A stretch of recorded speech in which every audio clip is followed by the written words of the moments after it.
మిత్రులందరికీ నమస్కారం. నేటి regional, national, international current events గురించి చర్చించుకుందాం. దానికంటే ముందు నిన్న ఇచ్చినటువంటి ప్రశ్నకు సమాధానం చూద్దాం. నిన్నటి ప్రశ్న ఏంటంటే, ఎన్ని లోక్‌సభ నియోజకవర్గాలలో మొదటి దశ ఎన్నికలు ఏప్రిల్ 19న జరగనున్నాయి? జవాబొచ్చేసి 102 నియోజకవర్గాలు. నేటి మన యొక్క ఆర్టికల్స్‌లోకెళ్ళిపోదాం. బడీడులో జబ్బు, నడి వయసులో ముప్పు. చిన్నప్పటి అనారోగ్యం పెద్దయ్యాక దుష్ప్రభావం. 25% మందిలో 2 అంతకంటే ఎక్కువ జబ్బులు. బాధితుల్లో మహిళలే అధికం.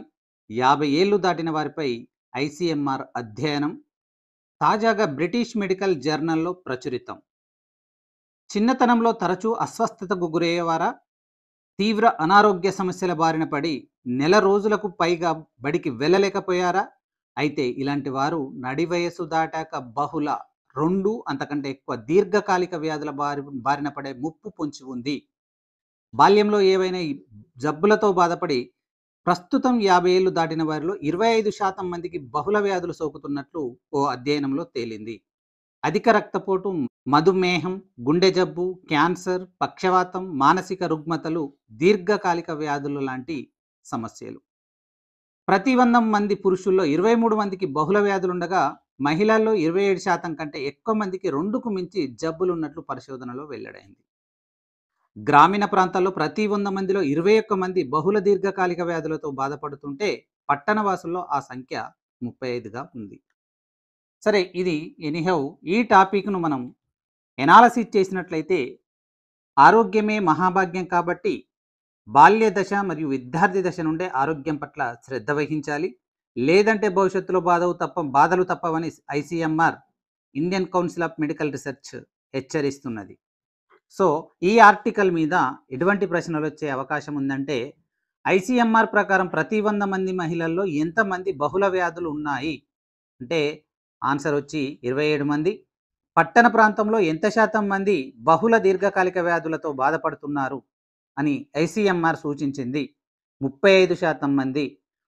తర్వాత ఇంకొక క్వెషన్ ఏంటంటే, ఎంత శాతం మంది పురుషుల్లో బహుళ వ్యాధులు ఉన్నాయి?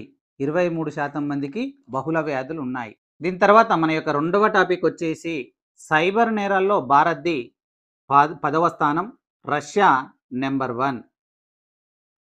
సైబర్ నేరాల విషయంలో భారత్ ప్రపంచంలోనే 10వ స్థానంలో ఉంది. ఇక్కడ ముందుగానే రుసుములు చెల్లింపులు జరిపేలా చేసే మోసాలు ఎక్కువని తాజా అధ్యయనం తేల్చింది.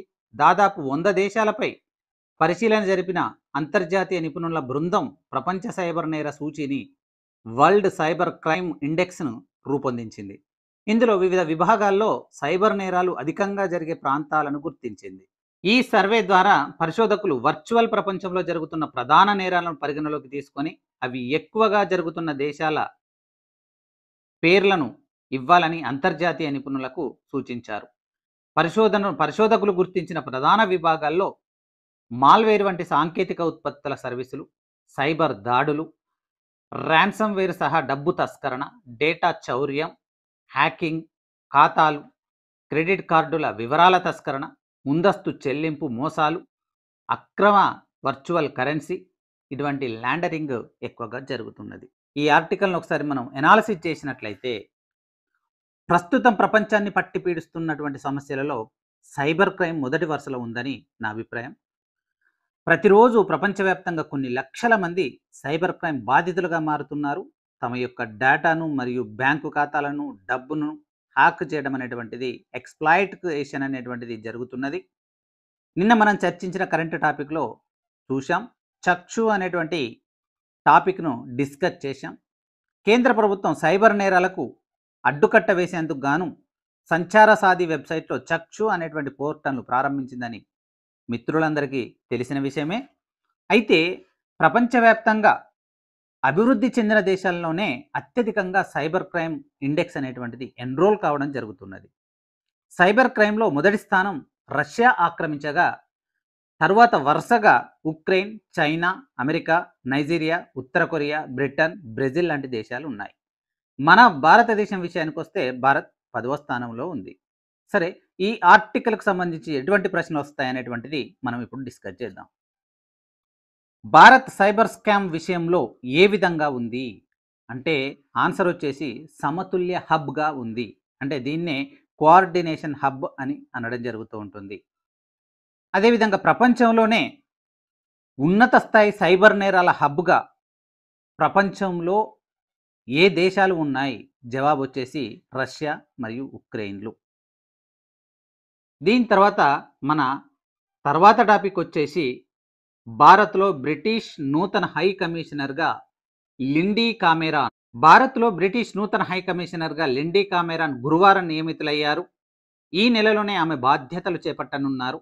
లిండీ ఇటీవలి వరకు బ్రిటన్ జాతీయ సైబర్ సెక్యూరిటీ సెంటర్ చీఫ్ ఎగ్జిక్యూటివ్‌గా పనిచేశారు. భారత్‌లో బ్రిటన్ హై కమిషనర్‌గా నియమితులైన తొలి మహిళ ఆమె కావడం గమనార్హం. ఈ టాపిక్ సూపర్లేటివ్ టాపిక్. ఎందుకంటే పొడవైనవి, ఎత్తైనవి, పెద్దవైనవి, చిన్నవైనవి, మొదటి, చివరి వ్యక్తులు లాంటి యాస్పెక్ట్స్ సూపర్లేటివ్ అంశాలుగా భావించి మన యొక్క ప్రిపరేషన్ కొనసాగించాలి. సరే, ఈ టాపిక్‌కు సంబంధించి మనకు ఎటువంటి క్వెషన్స్ వస్తాయంటే, మన దేశంలో హై కమిషనర్‌గా నియమించబడి మొదటి మహిళ లిండీ కామెరూన్ ఏ దేశానికి చెందినది? అలాంటి క్వెషన్స్ వస్తాయి. ఆన్సర్ వచ్చేసి బ్రిటన్. ఈ యొక్క తర్వాత టాపిక్ వచ్చేసి రోదసిలోకి రష్యా సరికొత్త రాకెట్. చంద్రమండల యాత్రకు గూఢచారి కమ్యూనికేషన్ ఉపగ్రహాల ప్రయోగానికి ఉద్దేశించిన భారీ రాకెట్ అంగారా ఏ-5ను రష్యా గురువారం విజయవంతంగా కక్షలోకి పంపింది. మంగళ, బుధవారాల్లో ఈ రాకెట్ ప్రయోగం సాంకేతిక సమస్యల వల్ల వాయిదా పడింది. గురువారం ముచ్చటగా మూడోసారి విజయవంతమైన నింగికి ఎగిసింది. ఇది సోవియట్ కాలం నాటి ప్రోటాన్ రాకెట్కు ఆధునిక రూపం. కొత్తగా నిర్మించిన వోస్తోక్ని అంతరిక్ష కేంద్రం నుంచి అంగారాను ప్రయోగించారు. మనం ఆల్రెడీ నిన్నటి కరెంట్ ఈవెంట్స్లలో డిస్కస్ చేశాం.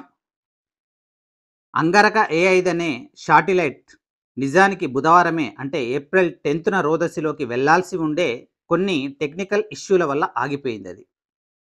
సరే, దీనిపై ఎటువంటి క్వశ్చన్స్ వస్తాయంటే, అంగారక ఏ-5 అనే రాకెట్కు మూలమైన లేదా ఏ రాకెట్ నమూనా అనేటువంటి ప్రశ్న రావచ్చు. కాబట్టి దీని యొక్క ఆన్సర్ వచ్చేసి సోవియట్ కాలం నాటి ప్రోటాన్ రాకెట్ అని చెప్పుకోవచ్చు. తర్వాత నెక్స్ట్ టాపిక్ వచ్చి నాసా రాకెట్ల మిషన్కు భారత సంతతి శాస్త్రవేత్త నేతృత్వం.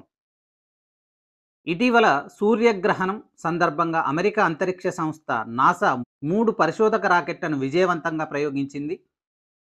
సూర్యగ్రహణం వేళ భూగ్రహంపై సూర్యకాంతి మసకబారినప్పుడు ఎగవ వాతావరణం ఎలా ప్రభావితమవుతుందో అధ్యయనం చేసేందుకు ఈ ప్రయోగం చేపట్టింది.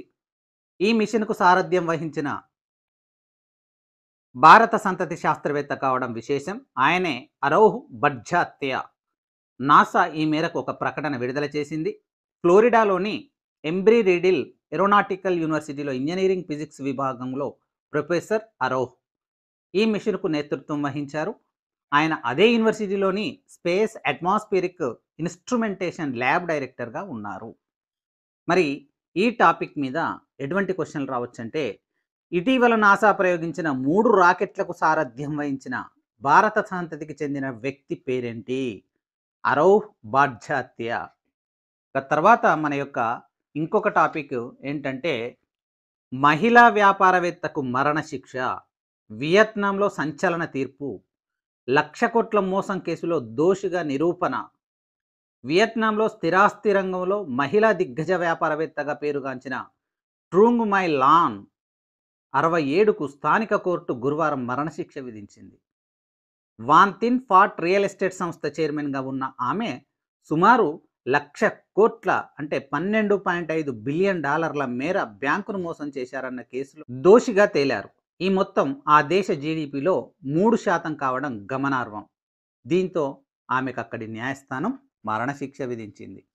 ఈ టాపిక్ను అనాలిసిస్ చేసినట్లయితే, ఈ టాపిక్ విన్న తర్వాత వియత్నాం కోర్టు 200% న్యాయబద్ధమైన చెప్పక తప్పదు. ఎందుకంటే ఆ దేశ జీడిపిలో 3% ఇన్కమ్కు సమానమైనటువంటి కరప్షన్ చేయడం అంటే ఆ దేశానికి, ఆ దేశ ప్రజలకి తీరని లోటు చేసినట్లుగా పరిగణించవచ్చు.